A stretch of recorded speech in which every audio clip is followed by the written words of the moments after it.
Queridos amigos, uma boa noite a todos e que a paz de Jesus esteja conosco, hoje e sempre. Na noite de hoje, nós vamos aqui fazer um pequeno estudo, uma rápida análise sobre uma obra que nos fora proposta, que é o livro Estrelas no Chão, escrito por Francisco Cândido Xavier, através de Espíritos Diversos.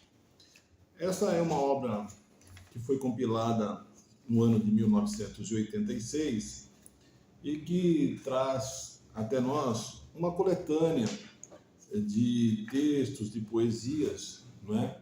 Muito interessantes, que na noite de hoje nós vamos tentar, então, desenvolver um pequeno estudo, uma pequena análise, em especial sobre dois textos aqui, que nos chamou a atenção em relação a essa obra. No entanto, antes até de iniciarmos esse estudo, eu gostaria de salientar que é uma obra que ela é organizada pelo nosso companheiro Emmanuel, o grande mentor espiritual de Francisco Cândido Xavier. Por que eu digo isso? Porque a primeira poesia, ou o primeiro texto, que não é bem um prefácio, não é? Mas ele teoricamente prefacia a obra, Emmanuel explica o título, Estrelas no Chão, onde ele faz uma pequena observação de que enquanto ele compilava os textos que iam ser publicados, um vento forte bate à janela, aqueles textos caem no chão, e aí então ele dá o nome do livro, Estrelas no Chão. São aquelas poesias que foram derramadas no chão. Aqui, quero crer que já vale uma pequena observação, que é justamente, diríamos assim, o zelo com que Emmanuel tratou toda a obra literária de Francisco Cândido Xavier. De fato, ele foi o grande mentor intelectual de Chico, mas o zelo com que ele cuidou de toda a carreira literária no nosso querido Francisco Cândido Xavier é realmente algo extraordinário, né?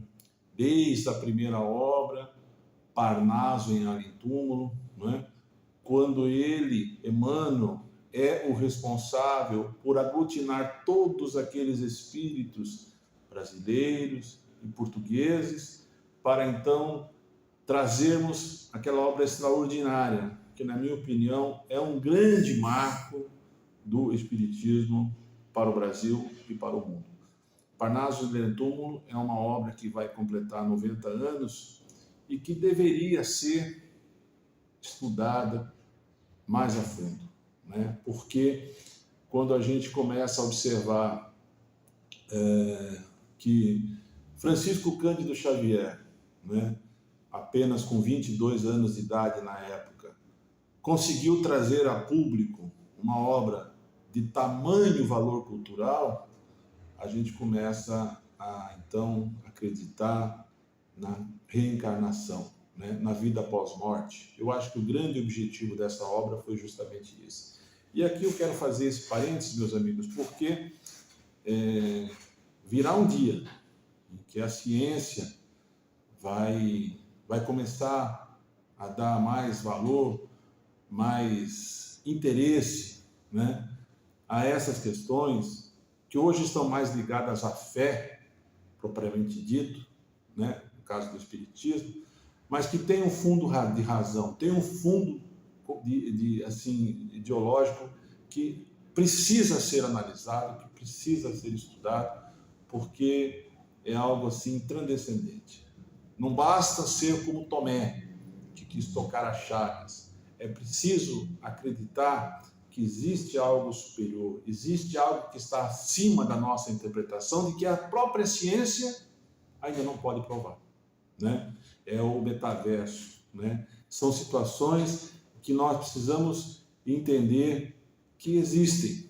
E já que ela não pode provar, não é? Não pode também negar.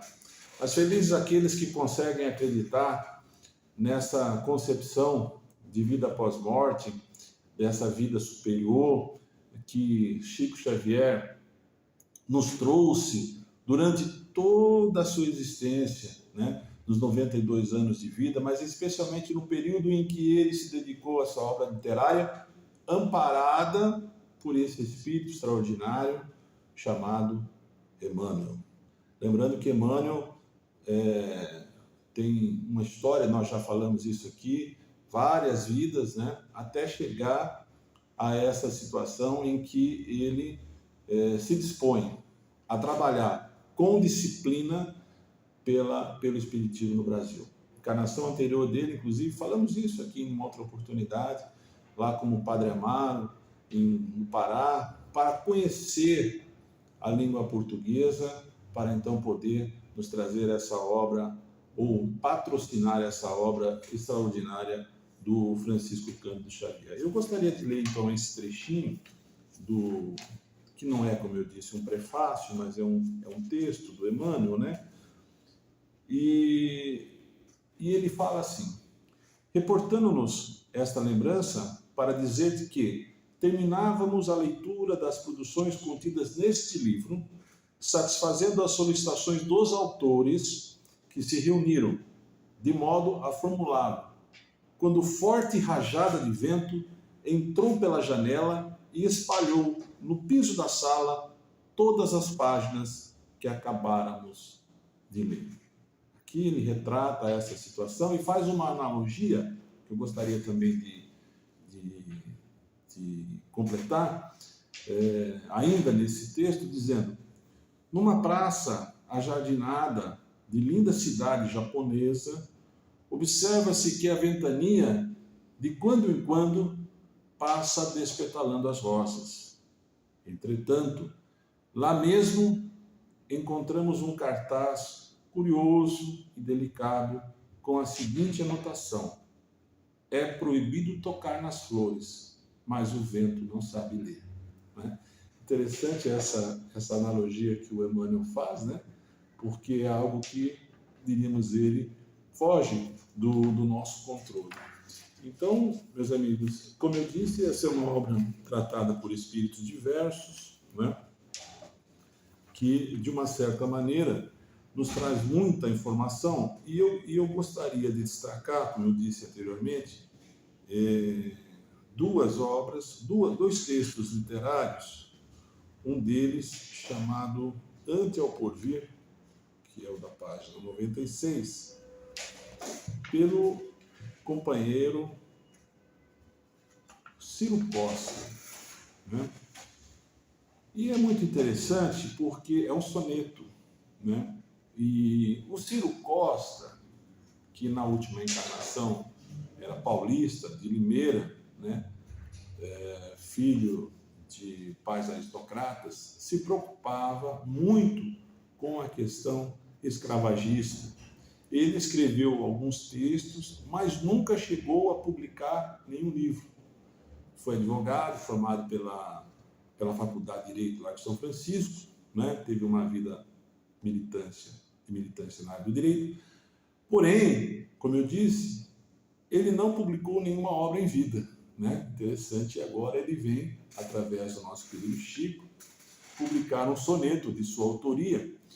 Mas antes, porém, eu queria lembrar que o Ciro Costa, para quem teve a oportunidade de ver aquele programa da TV Tupi, o Pinga Fogo, de 1971, que foi um marco para mim do espiritismo, da doutrina espírita no Brasil, ele estava lá. E quando o apresentador Almir Guimarães solicita ao nosso querido Chico que psicografasse um texto, eu acho até que foi algo não combinado, né?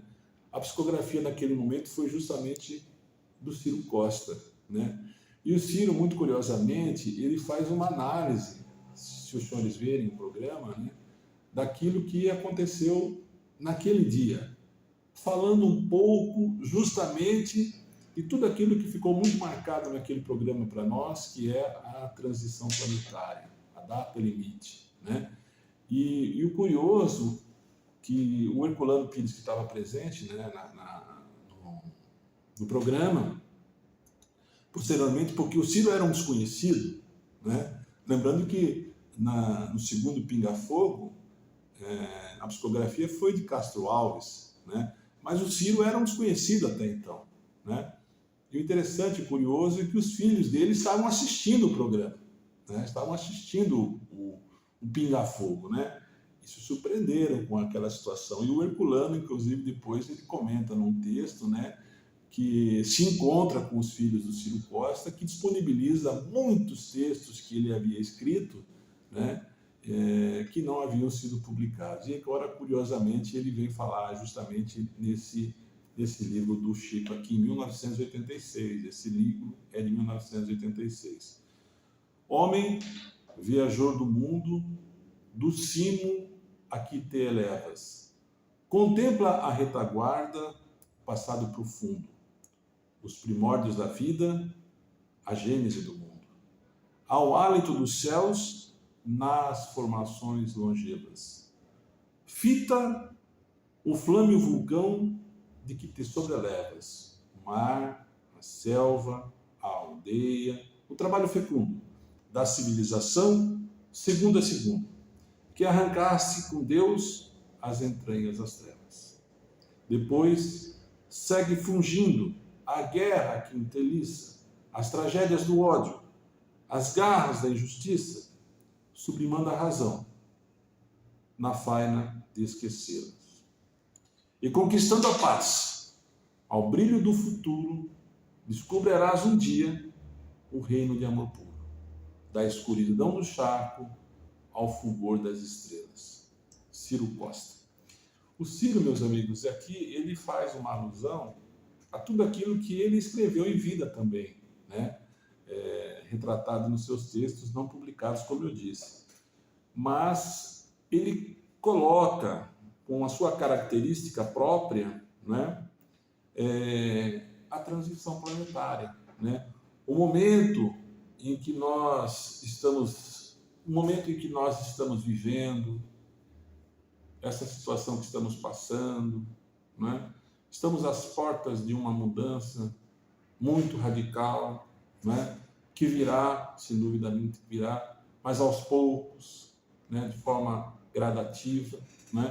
Paulatina, mas que estamos sem dúvida nenhuma vivendo. Eu quero crer que, inclusive, essa pandemia, né? Estamos passando, graças a Deus,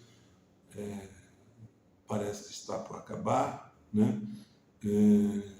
Nos fez refletir muito sobre isso. Quem somos, de onde viemos, para onde vamos, né? E o Ciro retrata muito disso. Começamos naquele passado longínquo, né? Naquelas trevas, e estamos evoluindo, sem dúvida. É fato que muitas vezes, quando nós vimos tudo o que acontece no mundo, estamos vivendo guerras, estamos vivendo momentos difíceis, de intolerância, né? Nós podemos até acreditar que estamos passando por situações de provação, mas o fato é que estamos nesse processo de evolução.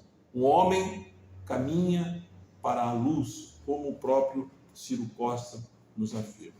É um processo em que nós estamos vivendo, em que nós estamos deixando de ser um planeta de provas e expiações para chegarmos a um planeta de regeneração.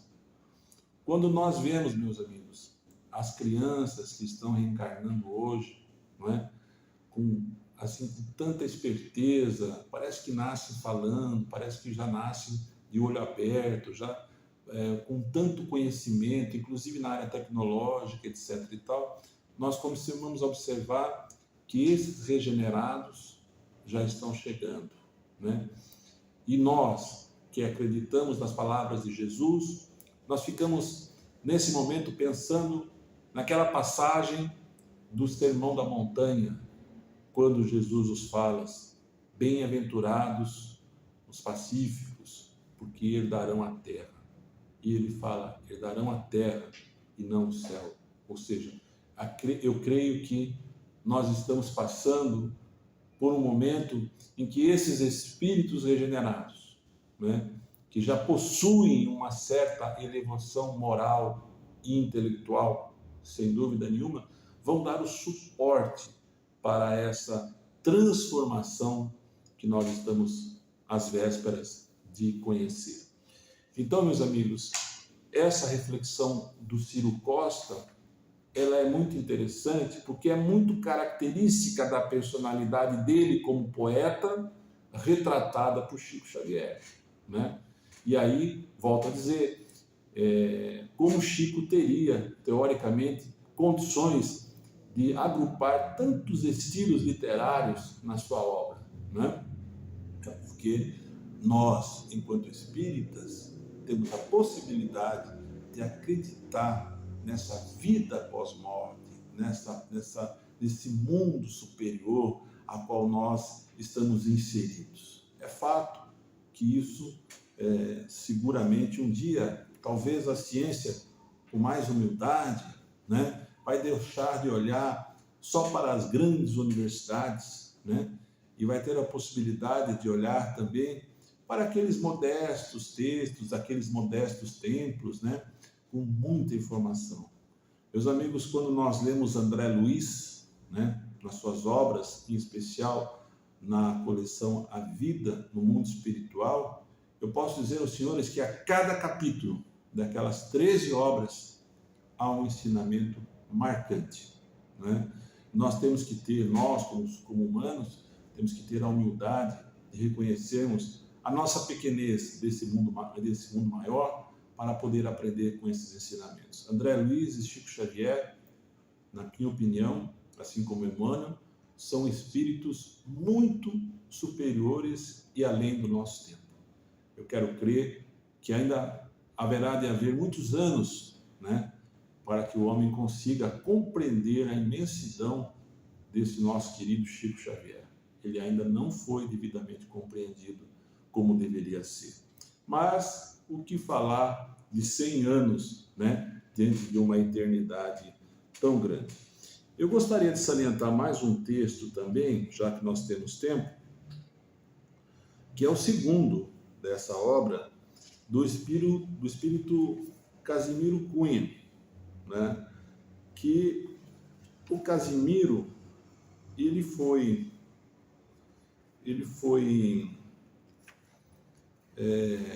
carioca, né, na sua última encarnação, nasceu no Rio de Janeiro, e ele teve alguns problemas de saúde. Logo na primeira infância perdeu uma vista, logo em seguida perdeu a visão por completo, né? E sim, escreveu algumas obras interessantes através da sua companheira, né? Então ele retrata, aqui eu até faço questão de colocar esse texto, para a gente poder, teoricamente, retratar a diferença do estilo literário do Ciro com o do Casimiro, né? Já falando muito da dor, falando muito desse sentimento, dessa encarnação expiatória que ele viveu, principalmente nessa última encarnação, mas que ele não se revoltou, né? Ele, imagine, cego, diante de uma prova dificílima, né? Ele ainda consegue produzir textos literários, ele era espírita, né? E acaba, de uma certa maneira, nos trazendo muita informação. E o Casimiro, nessa obra chamada Serviço e Nós, afirmam irmãos diversos que estimam viver a sós, que Deus em si, tendo tudo, nunca precisa de nós. Mas isso não é verdade. Note, junto de você, tantas e tantas tarefas, quais as logos se vê. A criança pede apoio, o lar pede proteção, família ou grupos quaisquer rogam afeto e razão. A terra reclama estradas, do subsolo às alturas, para haver entendimento no campo das criaturas. Palavra roga cuidado, para fazer-se entendida. A multidão pede amparo, a rumo certo da vida. A escola pede instrutor, o livro, atenção, assegurando a cultura na frente da evolução. Doença roga remédio, na prova a que se reduz. Penúria aguarda socorro, a escuridão pede a luz. Qualquer mal onde apareça, roga bondade e perdão. O bem, quando é bem de todos, espera divulgação. Oficina quer trabalho, nas obras a que se lança, produzindo reconforto, alegria e segurança. A semente quer cultivo, em louvor da natureza. A gleba pede trator, a fonte roga limpeza. Segundo é fácil de ver, no mundo, em toda a extensão, a vida, em nome dos céus, reclama cooperação. Conforme a vida, o serviço, desde o berçário aos museus. É a ficha de cada um do valor perante Deus. Casimiro Cunha. Muito, muito lindo, né? Ele faz aqui uma alusão, né? Creio que até fazendo referência à sua última encarnação, quando eu disse aqui, foi cego, né? Todos precisamos de ajuda e todos estamos em condições de ajudar, mesmo que seja o de ouvir, de dar apoio, de ajudar, ainda que não materialmente, mas de maneira espiritual a todos. A importância de nós repensarmos essas palavras do Casimiro Cunha, né? O quanto somos pequenos diante do infortúnio, diante da vida, né? Diante das nossas situações, o quanto precisamos dos outros nesse processo de evolução moral e intelectual que estamos vivendo. André Luiz também fala muito disso em suas obras, né? Que estamos aqui para que possamos evoluir um ao lado dos outros. E aqui ele fala também da família, né? A importância do acolhimento, a importância de não julgarmos, a importância de estarmos juntos, principalmente nos momentos difíceis. Meus amigos, os livros são pérolas, são obras, são diamantes que precisam ser lapidados. Então eu agradeço aos nossos companheiros do Grupo Espírita da Prece, que nos cedem esse espaço, essa oportunidade, principalmente a oportunidade do estudo, e recomendo essa obra simples, né? Mas de um grande conteúdo, para uma grande reflexão. Uma obra, inclusive, que nos serve para o Evangelho no Lar, né? Para que nós possamos fazer as nossas reflexões semanais, né? Em relação à vida e a Deus de uma maneira geral. Agradeço aos nossos companheiros a oportunidade de estarmos aqui mais uma vez. Querendo Deus, temos a possibilidade de voltarmos num outro momento. Que assim seja. Muito obrigado a todos.